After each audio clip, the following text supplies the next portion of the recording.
Hello दोस्तों, welcome to my channel. दोस्तों, आज की वीडियो का जो मेरा टॉपिक है वो ये है, हमल वाली औरत से हम बिस्तरी की जा सकती है या नहीं। दोस्तों, औरत को हमल के दौरान अगर खून आए तो इसका ये मतलब नहीं है कि उसको हमल नहीं ठहरा, बल्कि उसको किसी बीमारी की वजह से भी खून आ सकता है हमल के दौरान। वो हैज़ का खून बिल्कुल नहीं होता। इस सूरत में औरत को चाहिए कि वो अपने डॉक्टर से राब्ता करे। जैसा कि अबू दाऊद ने हजरत अबू सईद खजरी से रवायत है कि नबी करीम सल्लल्लाहु अलैहि वसल्लम ने सबाए अल्तास के बारे में, यानी उन कनीज़ों के बारे में जो गज़वा औतास पे कैद होकर आई थी, फरमाया कि किसी हामला से हम बिस्तरी ना की जाए यहाँ तक कि वज़ाए हमल ना हो जाए, और ना किसी बेहमल वाली से हम बिस्तरी की जाए यहाँ तक कि इसको हिस्स आ जाए, क्योंकि हजूर सल्लल्लाहु अलैहि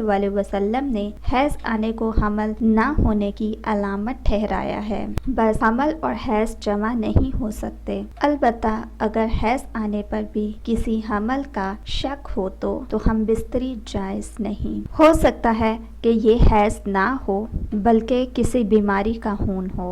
और हज़रत अली रज़ी ताला अन्हो से रवायत है कि हजूर अकरम सल्लल्लाहु अलैहि वसल्लम ने फरमाया, अल्लाह ताला ने हैज़ को हामला से उठा लिया और हैज़ के खून को वो चीज़ कर दिया है जिसको हामला औरतों के रहम कम कर देते हैं, यानी हैज़ आना बंद हो जाता है और बच्चे की ग़िज़ा बन जाता है। और हज़रत इब्ने अब्बास रज़ी अल्लाह ताला अन्हु से रवायत है कि अल्लाह ताला ने हामला से हैज़ के खून को उठा लिया है और इसको बच्चे की ग़िज़ा बना दिया है। और इन दोनों रवायतों को इब्ने शहीन ने रवायत किया है। ये दोनों रवायतें दर्जा ज़ौक़ से कम नहीं हैं, तो मैंने इनको इंफॉर्मेशन के लिए आपकी खिदमत में पेश किया है। और इमाम अबू बकर और इब्ने अबी शीबा ने रवायत नकल की है कि हज़रत आयशा रज़ी अल्लाह ताला अन्हो से इस हामला के बाप में जिसको खून नजर आए, रवायत है कि वो खून बवजह इस्तिखाज़ा होने के उस औरत को नमाज से नहीं रोकता।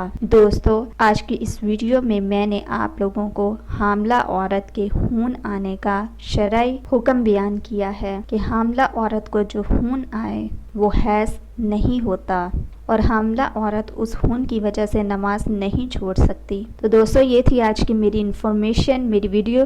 तो मज़ीद वीडियोस के लिए हमारे चैनल को सब्सक्राइब करके जल्दी से आप लोग बेल आइकन के बटन को प्रेस कर दें।